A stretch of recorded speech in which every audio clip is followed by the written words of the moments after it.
কিন্তু আপনারা কোনো কিছুর দায় নিতে চান না কেন সাদিক কায়েম? আপনাদেরও তো নিশ্চয়ই দায় আছে। আপনারা ফেসবুকে আপনাদের লোকজন প্রচুর নেগেটিভ লেখালেখি করে, এটাও তো সত্য। আপনারা ক্যাম্পাসগুলো এখন অনেকটাই আপনাদের দখলে, এটাও আমরা শুনি।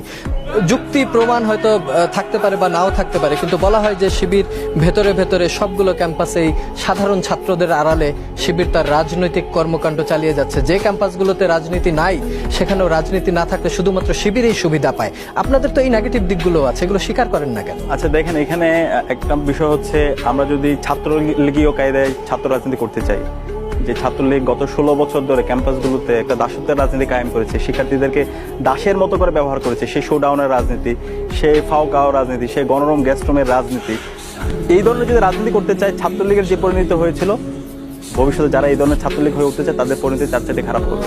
আমরা দেখতে পাচ্ছি আমাদের যারা বন্ধুপ্রতিম ছাত্র সংগঠন আছে, তারা সেই কায়দায় রাজনীতি করতে চাচ্ছে। তারা সেই ক্যাম্পাসে আবার কৃত্রিম সিট সংকট তৈরি করতে চাচ্ছে। সেই গণরুম তারা ফিরে নিয়ে আসার জন্য আমরা বিভিন্ন ধরনের তাদের প্রয়াস দেখতে পেয়েছি। শিক্ষার্থীদের মধ্যে যে ট্রমা, সেই ট্রমা আবার নতুনভাবে তারা তৈরি করার জন্য চেষ্টা করছে, যেখানে শিক্ষার্থীদের ভেতর থেকে একটা রিয়াকশন তৈরি হচ্ছে।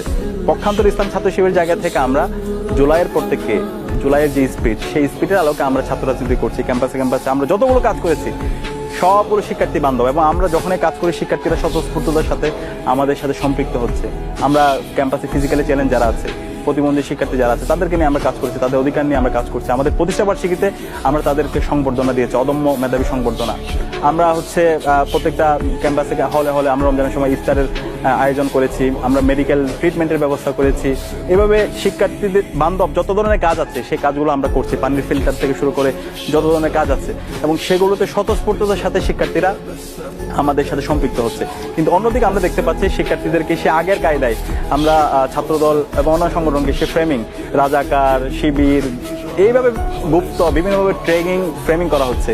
এবং নিঃসন্দেহে আপনার মনে থাকার কথা, এর আগে হাসিনা, ছাত্রলীগ, আওয়ামী লীগ যে কোনো জায়গায় তারা এই শিবির ফোবিয়া পাইতো। যাই করুক, কেউ যদি যৌক্তিক কোনো কথা বলে সে শিবির, কেউ যদি নামাজ পড়ে সে শিবির, কেউ যদি ভালো রেজাল্ট করে সে শিবির, কেউ যদি তার বিরুদ্ধে কথা বলে সে শিবির।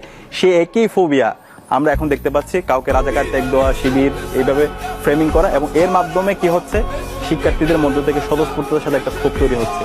আমি অনুরোধ করবো আমাদের তার বন্ধুপ্রতিম, গত 16 বছর আমরা একসাথেই লড়াই করেছি ফেসিবাদের বিরুদ্ধে, তারাও মজলুম ছিল, আমরাও মজলুম ছিলাম। সুতরাং আমরা যেন আবার একই ভুল না করি। আমরা যদি একই ভুল করি তাহলে পরিণতিটা এটা সবার জন্য খারাপ হবে।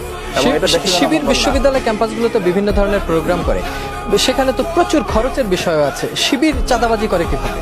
দেখেন, ইসলামী ছাত্র শিবিরে এটা একদম সুস্পষ্টভাবে আমাদের যে গঠনতন্ত্র আছে সেখানে লেখা আছে। সেখানে লেখা আছে আমাদের ইনকামের সোর্সটা কি। আমরা আমাদের যারা রেগুলার, যারা ম্যান পাওয়ার আছে, আমরা প্রতিনিয়ত আমাদের